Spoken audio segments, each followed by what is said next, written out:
Kettle Creek Conservation Authority wishes to acknowledge the treaty and traditional lands originally occupied by the Indigenous First Nation peoples of the Anishinaabe, Attawandarock, and Haudenosaunee nations. KCSA strives to build meaningful relationships with Indigenous communities and recognizes the importance of respecting these treaties and lands. Thank you. Any declarations of pecuniary interest? Not seeing any. We have no hearing board or delegations today, so on to minutes of the meeting for November 20th. Any errors or omissions?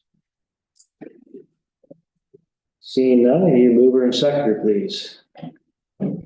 Herbert and McMillan. Sorry, yeah, go ahead. Laurie Baldwin Sands. Yes. Frank Burrs. Yes. Herbert. Yes. McMillan. Yes. Pribble. Yes. Rousseau. Yes. Wilson. Yes. And Jones. Yes. And that motion carries.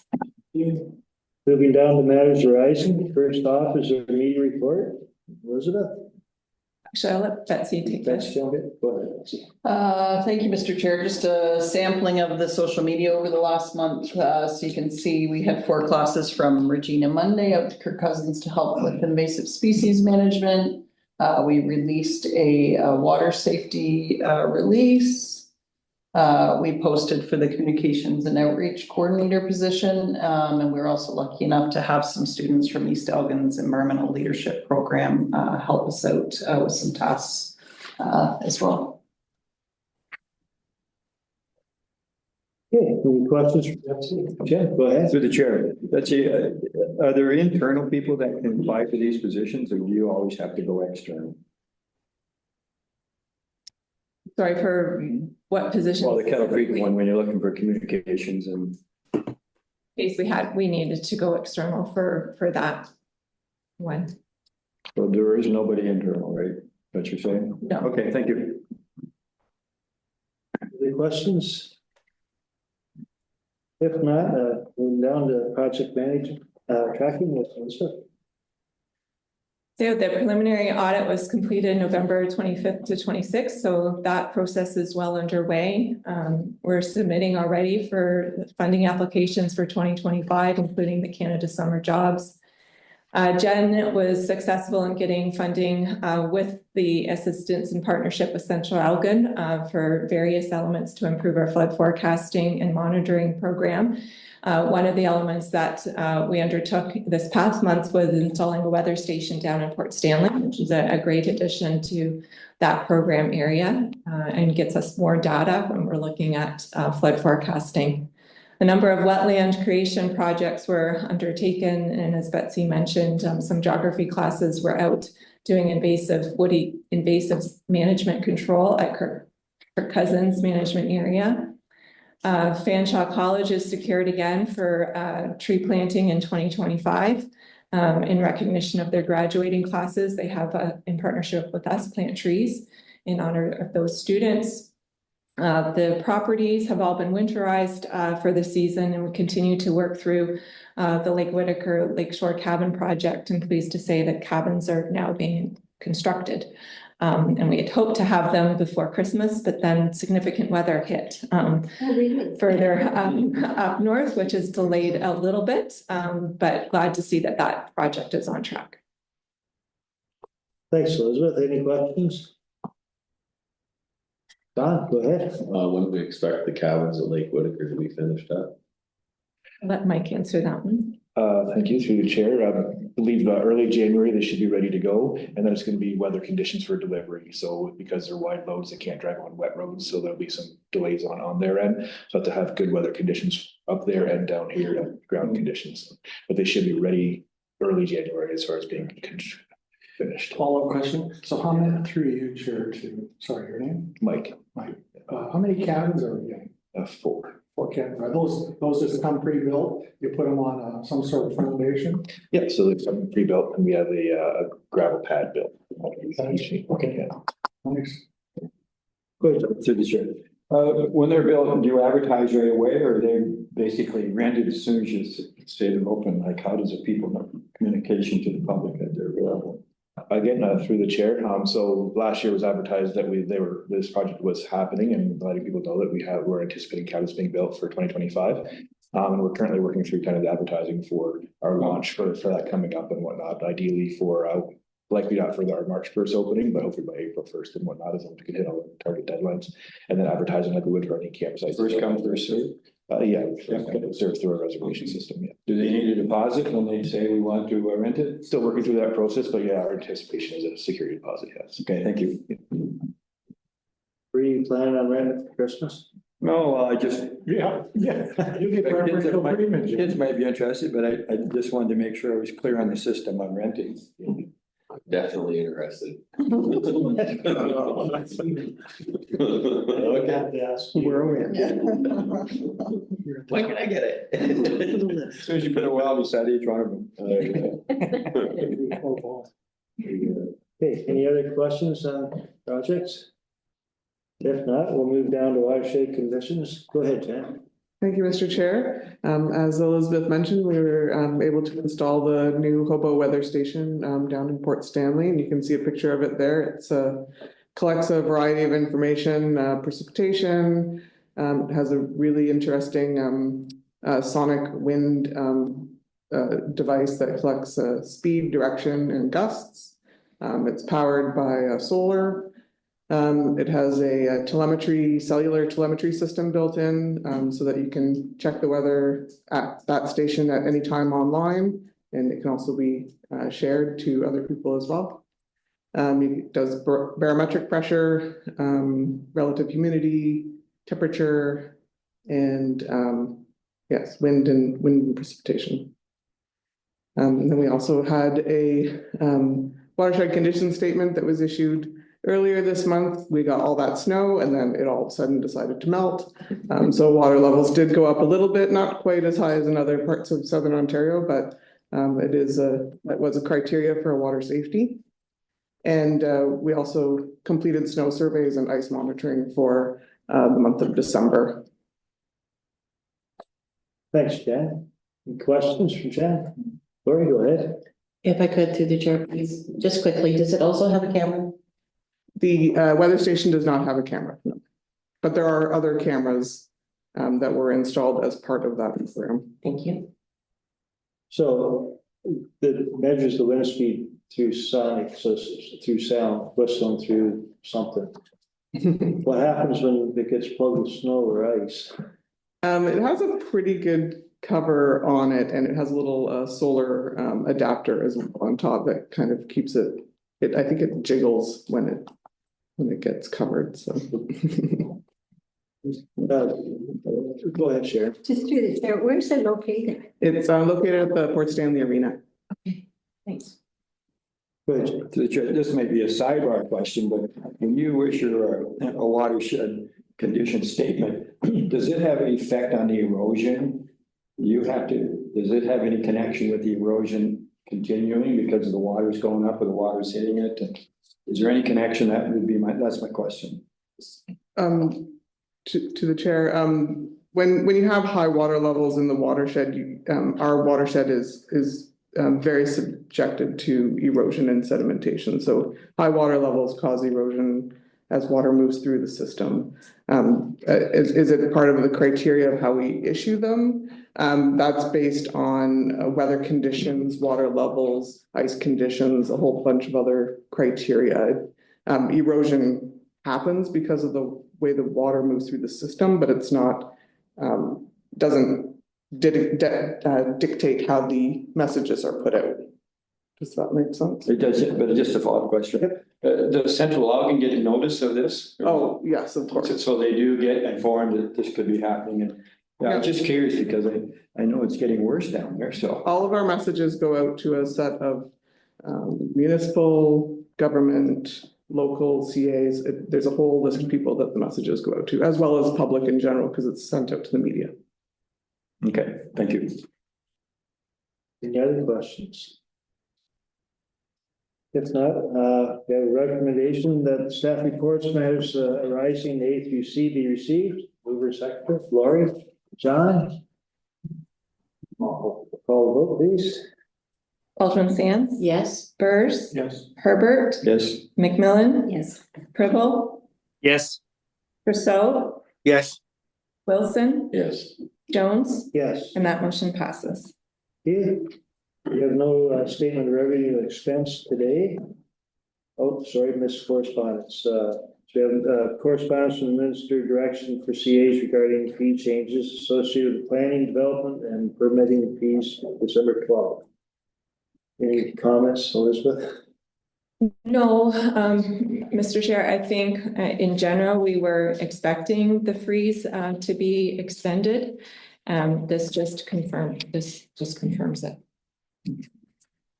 But you probably saw it in your council and others, we did support that request. So I'm presuming that went in and they paid no attention to it, and issued the letter, yeah, okay.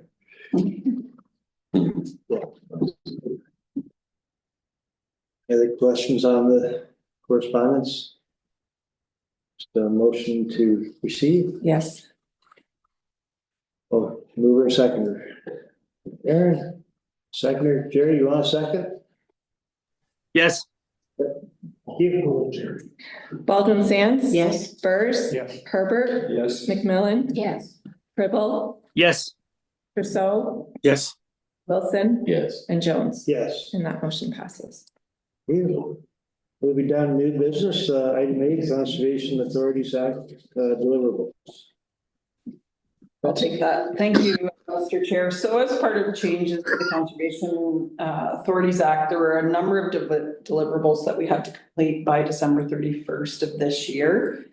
So staff presented the draft watershed strategy at the August full authority meeting and the conservation area strategy at the October full executive committee meeting.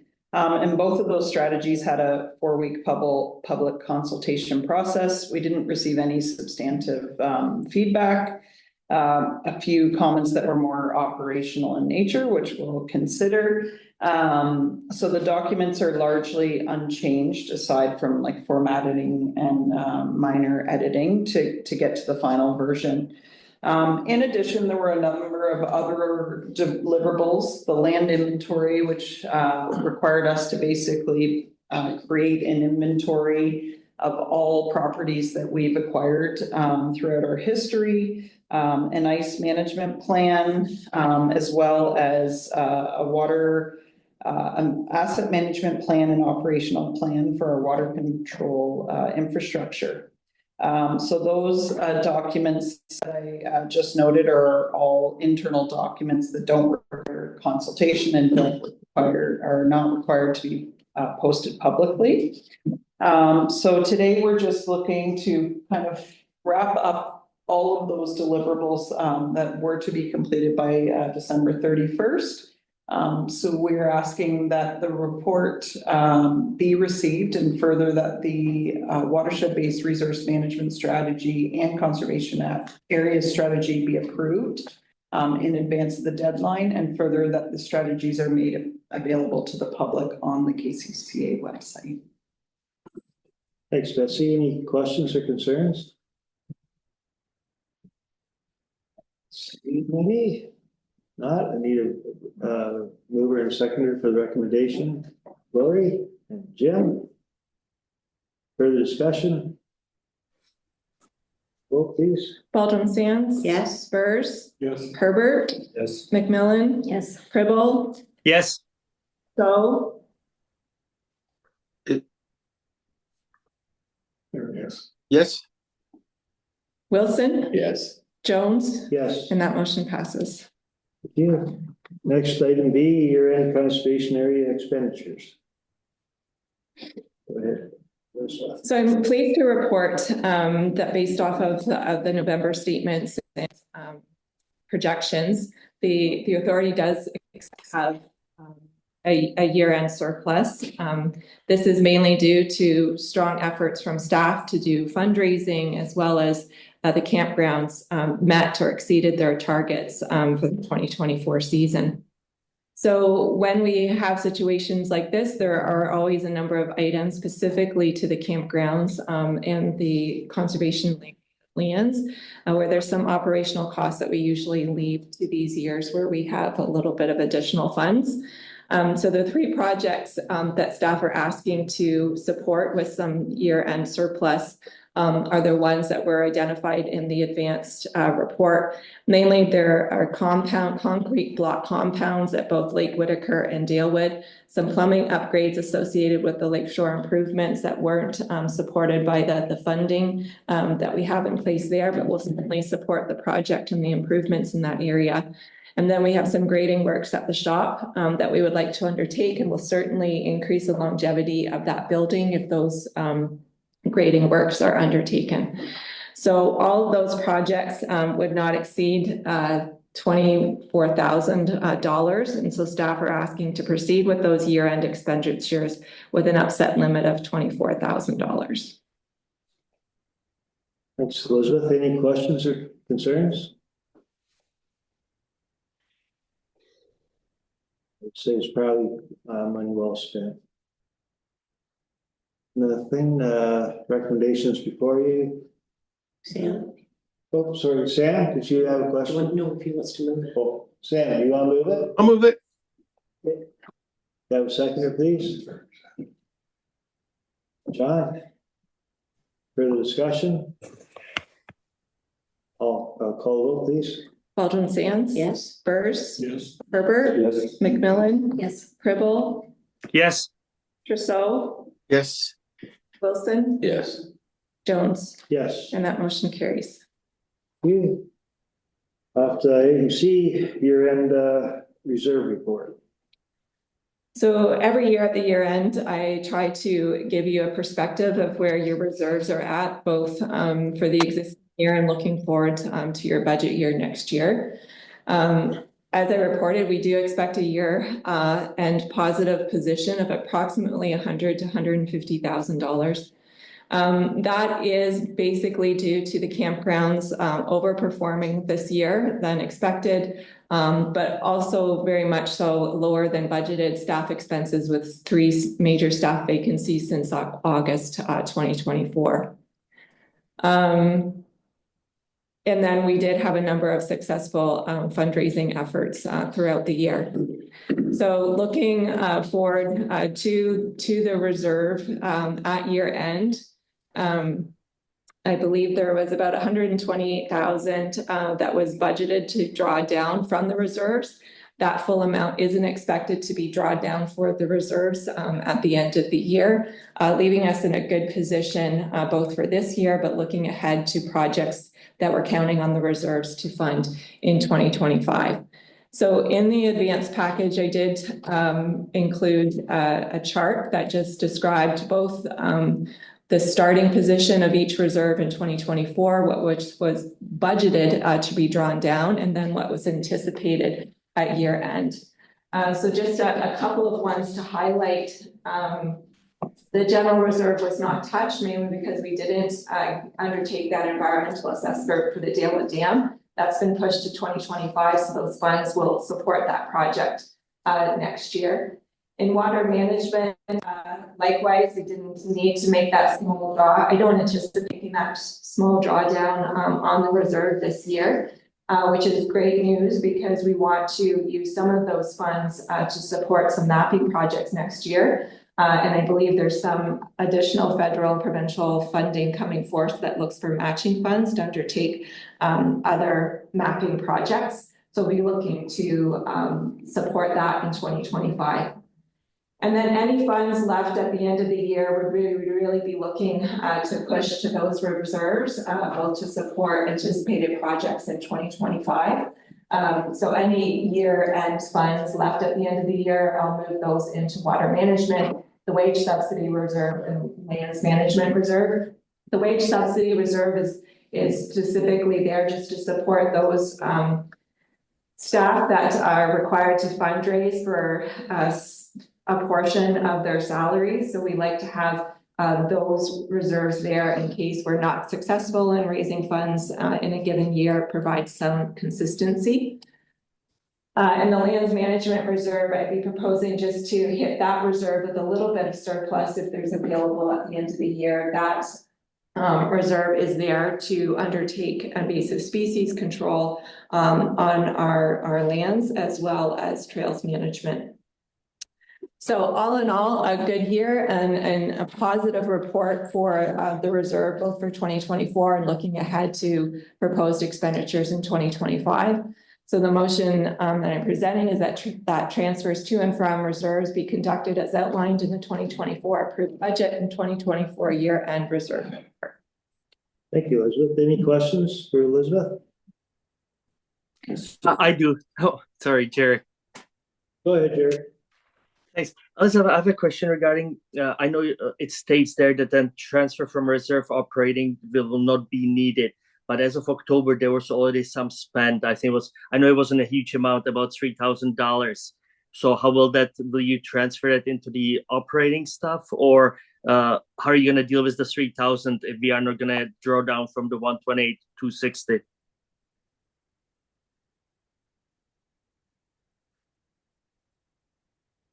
I'm sorry, Jerry, I'm not following the question. Okay, in the statement right now, it says that there will not be, there is not expected to be a drawdown from the reserve 128 to 60, right? But as of end of October, we already had spent there from the reserve 3,000. It was 2,967. So I was just curious how that is going to be taken care of, because I do think that either we'll have to reverse it or what we'll have to do is draw the 3,000 from the 128 to 60. Yeah, I don't, sorry, the budgeted amount drawdown from the reserve was 128,260, and you can see that on the screen in the third column. Those are all the amounts that were budgeted to be withdrawn.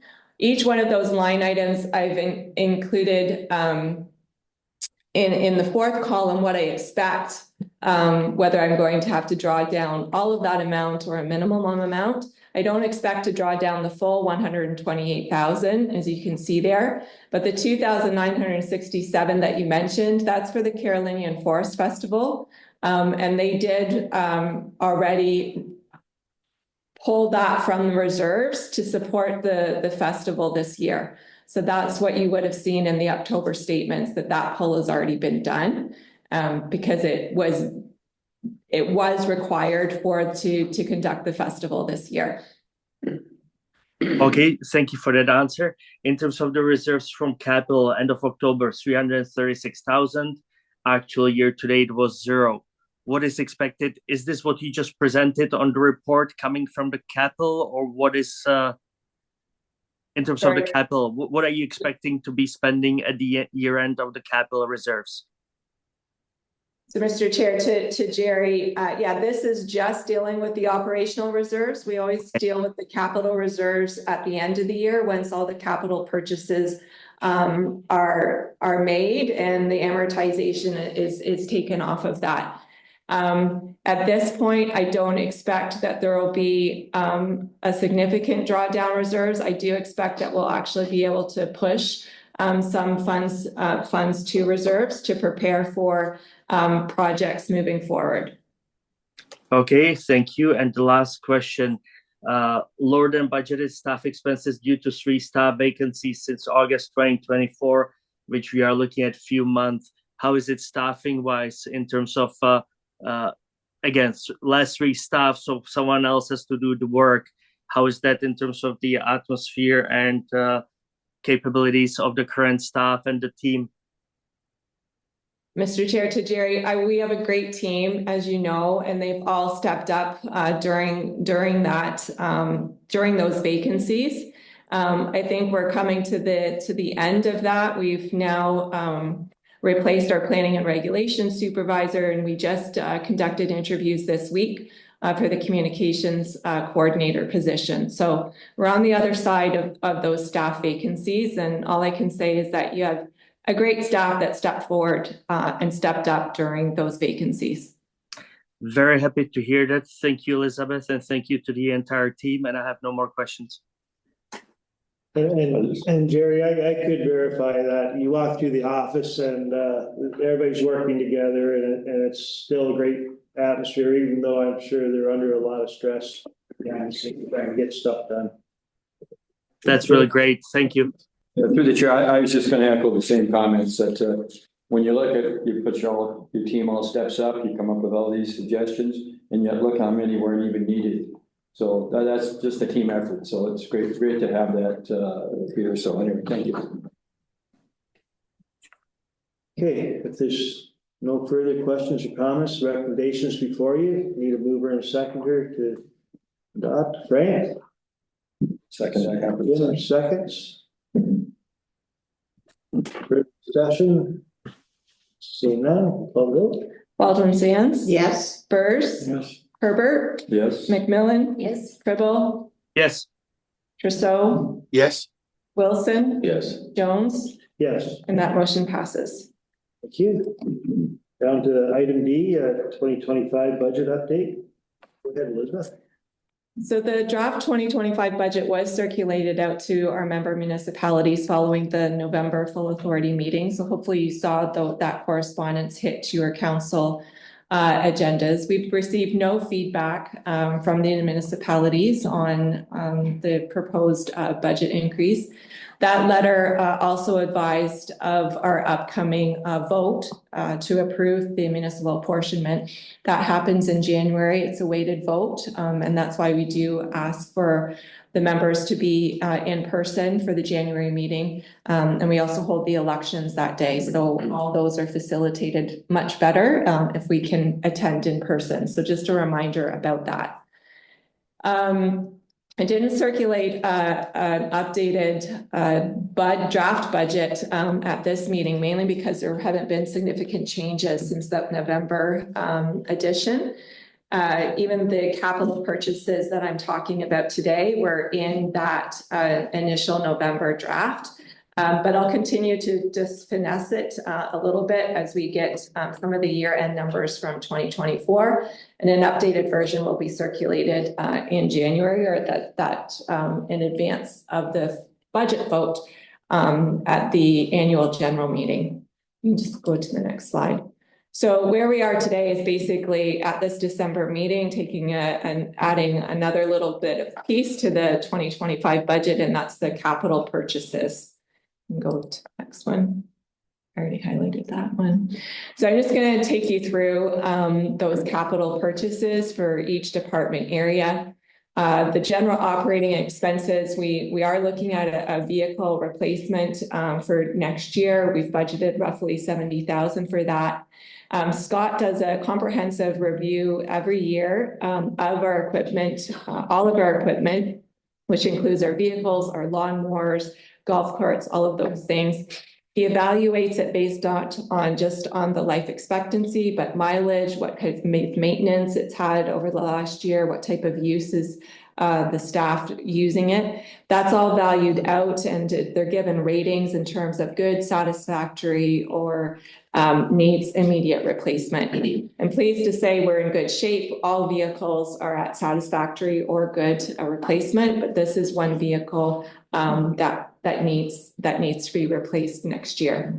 The computers, we're still working through, I think it was about a 3 or 4 year plan that Jessica had in place to make sure that all of our computers are updated to Windows 11 by the deadline of when the software changes over. So this just continues that with the $10,000 budget this year to make sure we're ready to go when that switch happens. I am suggesting $15,000 be invested in the building this year to look at some flooring. You may have noticed the carpet's kind of bubbling in the hallway out front, and the flooring in the basement is original till when I was here and is very much showing wear, if not older than that. So we have some budget in place for that. Jim? This is a quick question. You ever think of getting away from carpet, putting in hardwood or tile so you don't have to replace carpet? So this $15,000 is actually based on some quotes that we received for a tile in the hallway that's probably more robust than the carpet, and the same thing in the basement.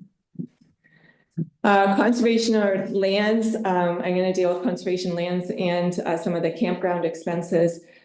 We do have wooden hydro panels at all the campgrounds.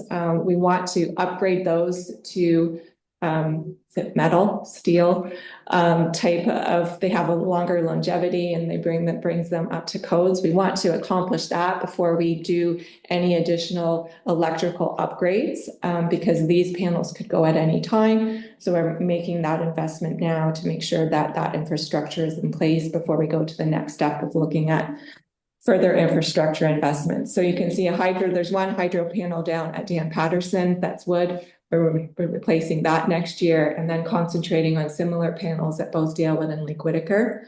You will see Lake Whitaker hydro panel replacements are substantially more than Dalewood. That's just because there's one huge one out there that needs to be replaced and some additional ones than there are at Dalewood. So that's what the discrepancy is there. Dalewood is in need of a storage building, so we're investigating that. The wood is stored outside, and with additional equipment like golf carts and a small tractor, those are currently being stored under the pop-up garage tents type of things that you get. So we want some more permanent, more secure storage out there, and hoping to accomplish that at around 45,000. Lake Whitaker, we're looking at replacing the gatehouse roof. That's one that's been on for some time and needs to be replaced, and we'll replace that with steel, which will increase the longevity of that structure as well. We'll continue on with the lakeshore improvements. I'm just noting that those are funded. So if you remember, the first stage is to get the cabins in place, and then we'll look at future electrical upgrades to the lakeshore area in 2025. So all told, those are the capital expenditures that were included in the draft budget, but I wanted the opportunity to explain them in full today. And I'm proposing that those purchases be incorporated in the 2020 draft budget. And just further echoing Jerry's earlier concern, question. All these purchases are part of a 4-year capital asset management plan that we have. And so I'm constantly looking to make sure that the money that we have in reserves is fully funding these purchases for 2025, but also the purchases that staff have planned for the next 3 to 4 years out. And that's a constant just measuring of what we're spending against our needs and what our reserves have in place. So I'm confident that the reserves can handle this and the future purchases that need to be made as well. Thank you, Elizabeth. Any questions or concerns? Tom, go ahead. Well, just with the Dalewood storage facilities, because there's a difference between building a shop or a shed, and sea cans are quite economical. And if it's for firewood and golf carts, that'll fit. If it's for storing a pickup or big tractors, that's not really viable. But depending on the size and shape of what you're putting in there, they're like, we've got some at our shop and they're no building permit required, and they're shipping containers is what you're talking about. Use sea cans, okay. Yeah. Certain stuff it's not any good. If there's certain things, if you got to go down a long narrow corridor for it, it's a complete pain. But for firewood, it's it's an option.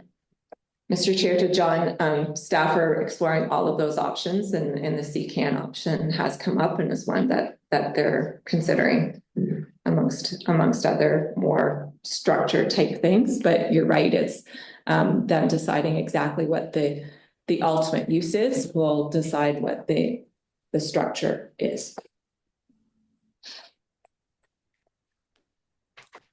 Other questions? I do have one question.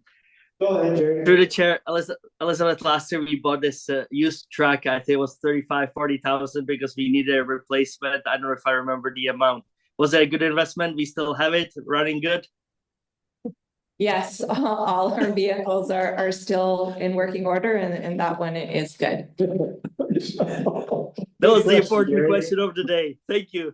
Yeah, really important. Okay. right, if there's no further questions, the recommendation that the proposed capital budget purchases be incorporated into the draft 2025 budget. Mover and seconder, please. Burris and Wilson. Further questions, comments? Call the vote then. Baldwin Sands. Yes. Burrs. Yes. Herbert. McMillan. Yes. Pribble. Yes. Trousseau. Yes. Wilson. Yes. And Jones. Yes, And that motion passes. thank you. Down to item E, office closure for 2024. Mr. Chair, our personnel policy does note that the office officially closes from December 24th through to January 1st. Unless assigned, staff are not on duty during that time, and the account for any days that aren't statutory holidays, they deduct that time from their vacation or lieu time. And if they don't have that, then it's time off with pay. This year, the way Christmas falls, Christmas Eve is the Tuesday, so it leaves just the Monday that most staff would be required to come into the office. Full-time staff do have vacation days that they're looking to use, as well as the schools are out as of this Friday as well. So a lot of families are looking to coordinate their vacation time. What I'm asking is that we could close the office to the public starting December 23rd this year. So that allows the staff that want to take that time off and coordinate it with their families and do so. Other staff may choose to work from home, but the physical office would be closed to the public so that I don't need to worry about anybody working on their own and having to answer the door to the public. So the motion I'm putting forward is that the Kettle Creek office be closed to the public from December 23rd to January 1st. And the office would reopen on January 2nd with full staff complement. I'll move that. The second, okay, so I think that was Sam. Yep. And Sharon seconds. Is there any further questions or concerns? I think it's fair. I think pretty much all of municipal offices are doing the same thing, so. I know Southwood is, so. We'll keep yours open, but we'll close it. Sounds open. Okay, I do have a question, Jerry. sure, go ahead, Jerry. So the chair to Elizabeth, and sorry, I lost you there for a few seconds. Maybe you mentioned it. How was it previous years? Was it similar closures or was it different? Yeah, our personnel policy, Jerry, is set up that it is closed from the 24th to the January 1st. That's how we've typically used it. I'm just asking to extend it to the 23rd this year. Perfect. Thank you very much. No more questions. Thanks, Jerry. We have mover seconders and no further comments, so call the vote, please. Baldwin Sands. Yes. Burrs. Yes. Herbert. Yes. McMillan. Yes. Pribble. Yes. Trousseau. Yes. Wilson. Yes. Jones. Yes, And that motion passes. okay, on to item F, process for administrative review under section 8 of the Ontario Regulations 41/24. Go ahead. Mr. Chair, this is just really an administrative process at this point. You all recall that Ontario Regulation 41/24 came into effect April 1st. As part of that regulation, CDAs are required to develop policies and procedures for administrative reviews of their Section 28 permits. The purpose of those reviews is to allow the applicant to resolve any issues that they may have in that staff's determination of a complete application. So an administrative review, an administrative review is not intended to decide whether a permit should be issued or not. An administrative review is not to decide what the conditions of a permit should be. It's solely just to determine whether the application is complete and staff should move to the next stage. Next slide. So an administrative review can be requested from an applicant if staff have not provided them a notice of the complete application within 21 days, or they disagree with the determination of an incomplete application, or they believe that the request of staff for additional information to support an application is unreasonable. Once an applicant makes a request for administrative review, the authority has 30 days to hear that and to make a decision. So in our authority, I'm too connected to the permits and applications that come in. I'm an approval authority on those. So to make it as objective as possible, I think that administrative review should stay with the full authority. But with that 30 days, it may make it difficult to either get a quorum of the full authority or call a full authority meeting within 30 days, depending on when that comes in. So when we originally talked about this back in March, we had it included in the application package that the administrative review would stay with the full authority. And we passed a motion that if the 30-day timeline became an issue, the power would be delegated to the executive committee. Easier to call an executive committee sometimes than it is a full authority. So that delegation is reflected in this policy as well. All this does is just formalize that process and makes it clear for all the applicants. They can review this policy online. They can review the application notice that they can submit as part of that process. The policy that I presented with you today is based on a template that Conservation Ontario put out for all authorities and was vetted through various staff as well. So I feel very comfortable in the policy. And again, it's just formalizing that administrative process and being transparent with the public of what they can expect if they make that request of us. So the motion is that the Board of Directors approve the process for administrative review under Section 8 of the Ontario Regulation 4124. Thanks, Elizabeth. Any questions? Frank, go ahead. So this is a planning application. So before we, normally in planning, unless the application is deemed complete by us, we won't even deal with it. It's sent back. So in this case, what are they seeking? An opportunity to add more to their application because they got a negative response? What's the purpose of it? So just to clarify, these are for the Section 28 permits that the authority would issue. So in those cases, when an applicant submits their application, they submit their application with their payment. Then we have 21 days to deem whether that application is complete or incomplete.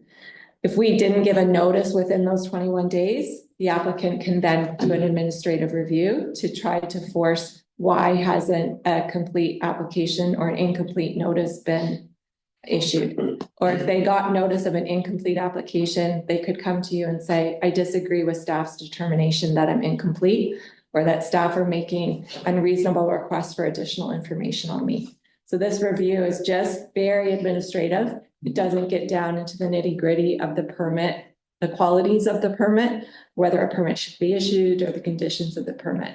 It's just about that notice of whether it's complete or incomplete. Okay, thank you.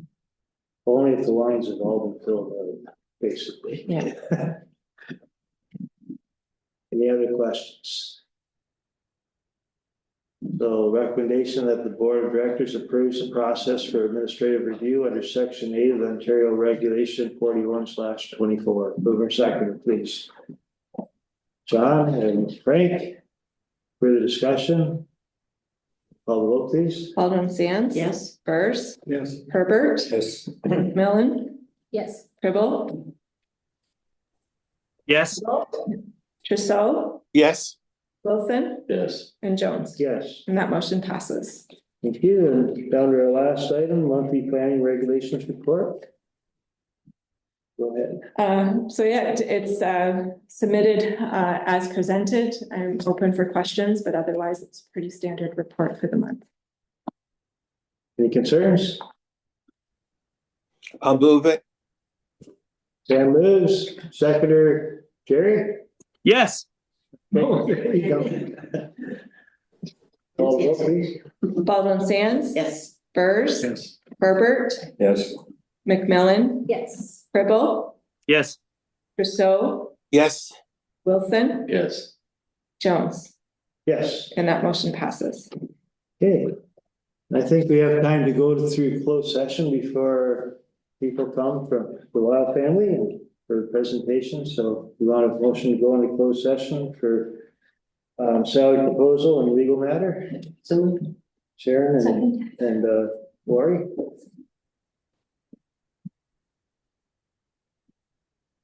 So to move into closed session at 10:46, Baldwin Sands. yes. Burrs. Yes. Herbert. Yes. McMillan. Yes. Tribble. Yes. Trousseau. Yes. Wilson. Yes. Jones. Yes. And that motion passes. Just before we end the transmission, I just remind that the full authority is coming up January 15th. We'll be in person and we'll be doing our municipal apportionment vote and elections.